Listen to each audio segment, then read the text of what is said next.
झालेल्या बाबासाहेबांच्या स्मारकासंदर्भात छत्रपती शिवाजी महाराजांच्या संदर्भातल्या त्या आम्ही घेऊन पुढे जाणारच आहोत. कारण हे स्मारकं आम्हाला एक जगण्याचा आदर्श देत असतात.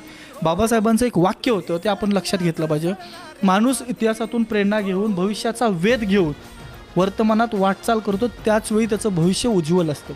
त्यामुळं आम्ही आमच्या महापुरुषांना, आमच्याकडे असे महापुरुष आहेत, देशाला भूगोल आहे पण ह्या महाराष्ट्राला इतिहास आहे. आणि तो इतिहास एवढा प्रचंड मोठा आहे की जगातले जे राज्य आहेत ज्याला आपण आपला दुश्मन मानतो, अशा पाकिस्तानामध्ये छत्रपतींचा इतिहास शिकवला जातो.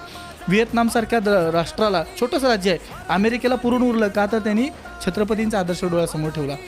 इवन तुम्ही जर बघितलं असेल तर ह्या हिटलरच्या देशामध्ये जर आपण गेलो तर हिटलरनी पण गोरिला वॉरमध्ये छत्रपती शिवाजी महाराजांची शिवनीती अभ्यासली आणि त्याच्यावरती त्यांनी त्याच्या देशामध्ये जे रणनीती बनवली, त्यांनी त्याच बाबतीत सुभाषचंद्र बोस यांच्यासोबत तीच चर्चा केली होती.